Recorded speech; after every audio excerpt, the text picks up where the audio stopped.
terima kasih saya ucapkan kepada pengacara majlis atas kelancaran majlis pada hari ini.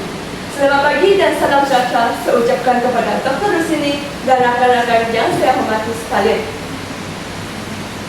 Air di sungai jernih berseri, mengalir tenang ke muara desa. Nama saya Angelina Chan Nugent Beri, datang menyapa dengan ceria. Dari Sarawak, tanah bertuah, alam indah memikat jiwa. Merantau jauh, mencari ilmu, harapan tinggi menggapai cita. Suka membaca, mencari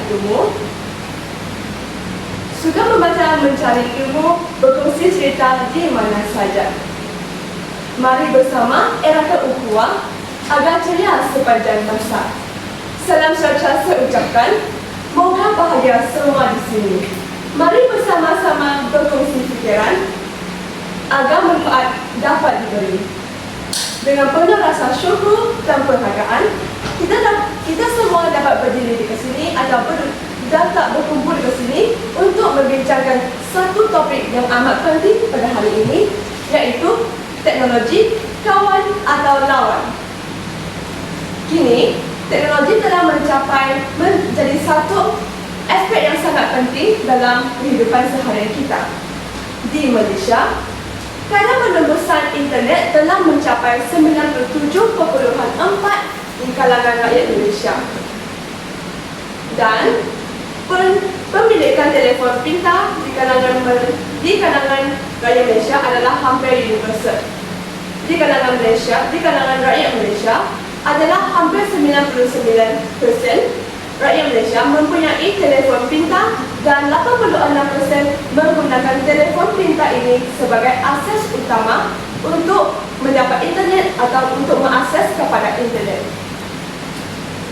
Jadi, persoalannya, adakah internet ini ataupun teknologi ini menjadi kawan yang membantu kita ataupun kawan yang memberikan manfaat kepada kita ataupun menjadi lawan yang akan membawa cabaran atau ancaman kepada kehidupan kita. Hadirin sekalian, sebenarnya teknologi ini memang tidak dapat dinafikan kerana dia memberi banyak manfaat kepada kehidupan kita.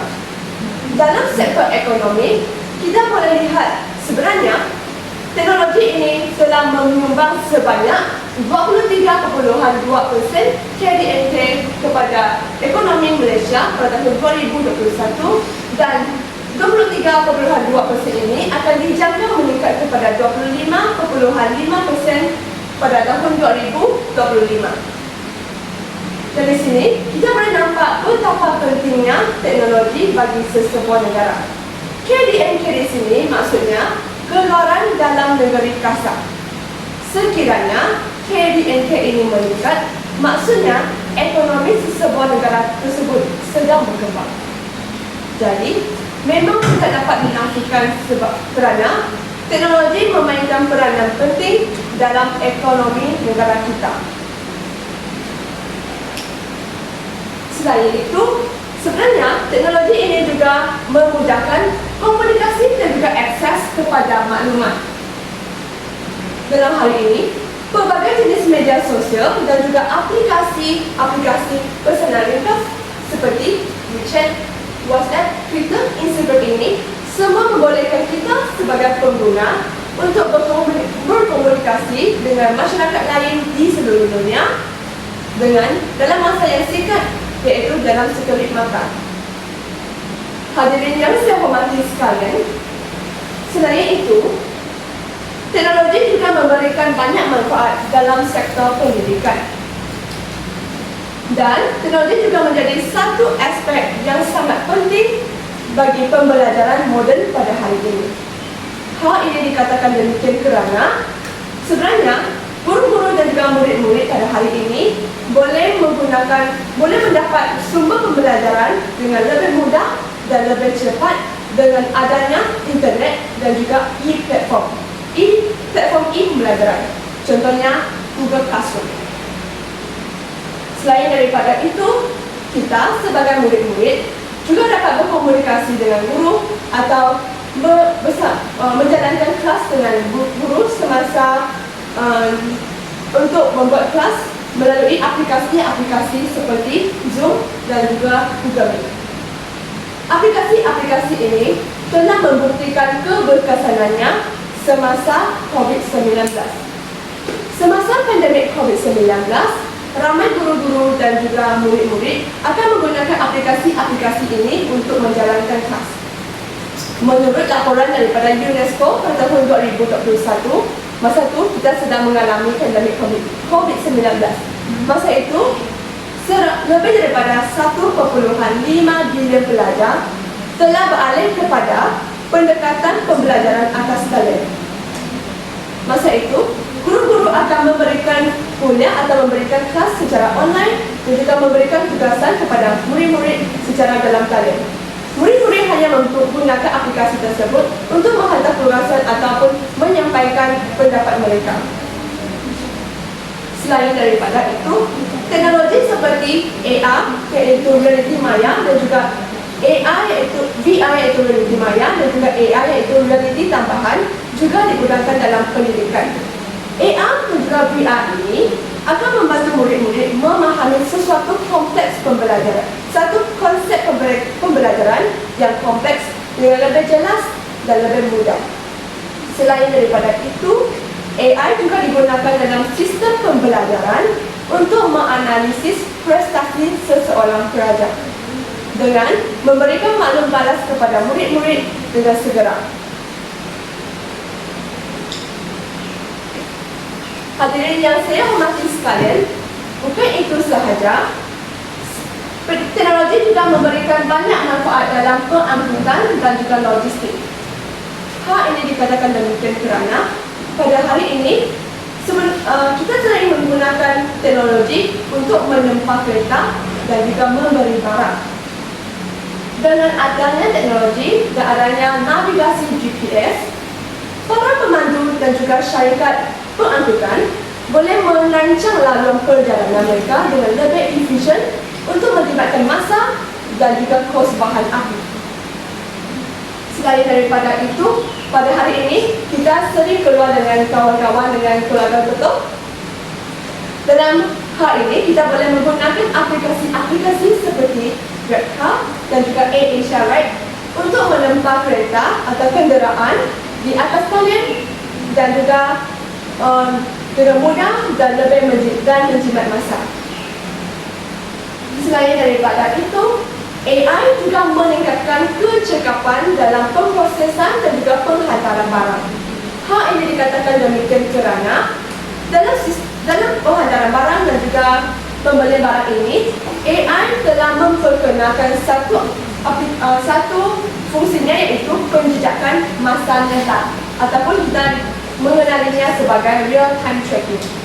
Melalui real-time tracking ini, kita sebagai pembeli atau pengguna boleh mengetahui lokasi sebenar barang kita ataupun bungkusan kita di dalam negara maupun di luar negara. Di sini saya ingin berkongsikan satu pengalaman peribadi saya. Saya pernah membeli satu barang dari Weavers, aplikasi Weavers yang berasal dari Korea, dan peralatan tersebut ataupun barang tersebut juga dari Korea.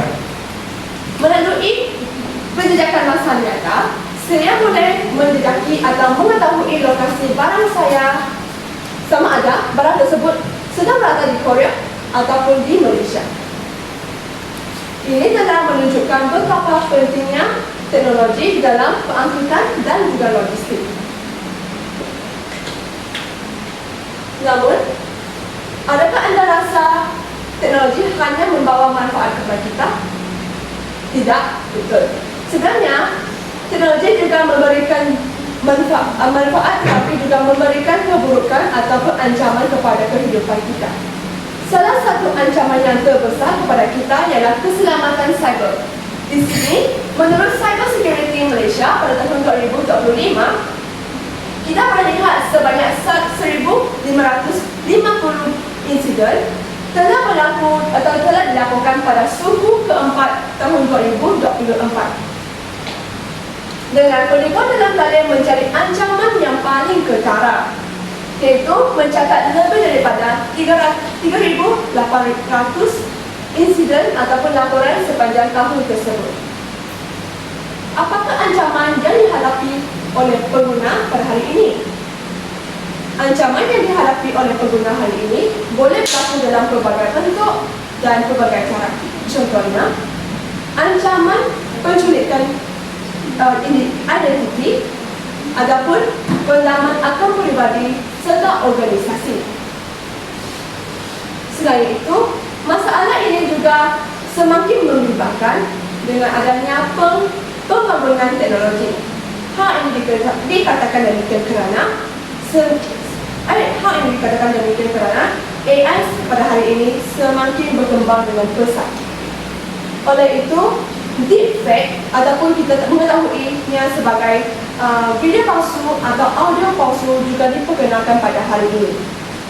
Sekiranya audio palsu atau video palsu ini digunakan oleh penjenayah cyber, apa yang akan mereka lakukan? Mereka akan menggunakan manfaat ini untuk menipu orang atau memeras terhadap seseorang individu. Oleh itu, terdapat banyak kes penipuan yang sering berlaku pada hari ini. Selain daripada itu, apa masalah yang akan berlaku pada kalangan muda pada hari ini yang sering berlaku? Iaitu ketagihan gadget. Hal ini dikatakan demikian kerana murid-murid ataupun golongan muda hari ini sering menggunakannya untuk menyiapkan kerja-kerja sehari mereka. Betul? Betul.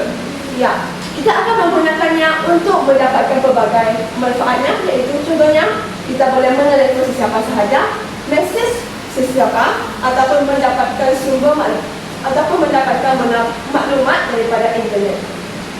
Tapi jika teknologi ini digunakan secara berlebihan, apakah keburukannya akan yang dibawa kepada kita sebagai pengguna?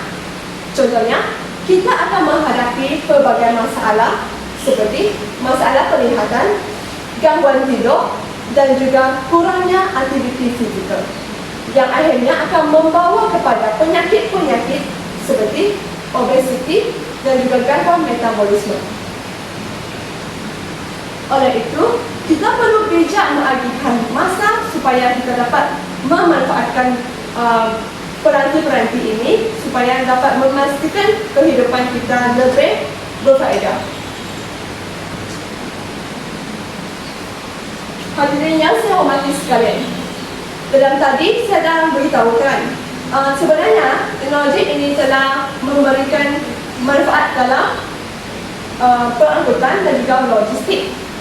Tetapi dengan adanya teknologi, kendaraan autonomi telah diperkenalkan. Kendaraan autonomi ini ataupun self-driving cars diperkenalkan adalah dengan tujuannya untuk mengurangkan kesilapan manusia dalam pemanduan. Namun, adakah teknologi betul-betul dapat mengganti manusia sepenuhnya dalam bidang ini? Jawapannya adalah tidak. Hal ini dikatakan demikian kerana saya telah menjumpai satu bukti, iaitu pada tahun 2018 seorang pejalan kaki lelaki telah dilanggar oleh sebuah kereta autonomi Uber di Amerika Syarikat. Laporan kes ini telah dengan penuhnya membuktikan bahawa sebenarnya kenderaan AI ataupun kenderaan autonomi ini belum lagi boleh menggantikan pemandu manusia dengan sempurna. Oleh itu, pihak berkuasa perlulah mengawasi teknologi ini dalam kenderaan autonomi dengan lebih ketat supaya tidak banyak untuk mengurangkan kes-kes seperti ini. Sekiranya tidak, lebih banyak nyawa yang akan terkorban begitu sahaja yang disebabkan oleh sistem pemesanan ataupun masalah sistem yang tidak dapat dijangkakan. Tambahan pula, saya nak bagi tahu sebenarnya penyimpanan e-health juga membawa ancaman tersendiri kepada keselamatan kita. Dalam hal ini, pada tahun 2023, PDRM iaitu Polis Diraja Malaysia juga mencatatkan bahawa lebih daripada 300 buah kes kes atau laporan telah dilaporkan pada tahun tersebut tentang perkhidmatan e-hearing. Di sini, pemandu-pemandu yang akan dalam kes-kes yang dilaporkan ini, banyak pemandu-pemandu e-hearing yang telah melaksanakan jenayah-jenayah terhadap penumpangnya. Contohnya, penculikan, serangan seksual dan juga rompakan. Ini telah merisaukan penumpang-penumpang pada hari ini, terutamanya penumpang yang berjantina perempuan.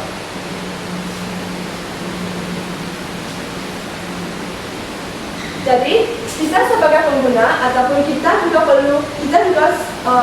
merupakan salah satu pengguna teknologi ini, kita perlu mengambil langkah-langkah yang proaktif untuk mengatasi masalah ini. Contohnya, pendidikan literasi perlu diperlukan. Dalam hal ini, pihak berkuasa juga perlulah melaksanakan kempen-kempen untuk meningkatkan kesedaran dalam kalangan masyarakat supaya kita boleh menjadi pengguna yang lebih berhemah dan juga bertanggungjawab untuk menggunakan teknologi. Selain daripada itu, cara-cara penggunaan teknologi dengan berhemah juga perlu diajarkan. Contohnya, cara-cara untuk menggunakan cara-cara untuk membuat kata laluan dengan baik, langkah-langkah penggunaan internet dan juga kita perlu menyedari keselamatan kita apabila melayani sesebuah laman sesawang dan juga kita hendak elakkan daripada kandungan yang berbahaya ataupun kandungan yang melanggar undang-undang. Hadirin yang saya kasihi sekalian, kita sebagai golongan muda pada hari ini juga perlulah menetapkan masa penggunaan gadget dan juga media sosial. Hal ini penting untuk mengurangkan masalah kesihatan pada kita dan juga kita boleh berfokus kepada aktiviti-aktiviti yang lebih bermanfaat. Contohnya bermain bola, menggunakan masa bersama keluarga dan juga sebagainya. Ini sahaja pengucapan saya untuk hari ini. Sekian, terima kasih.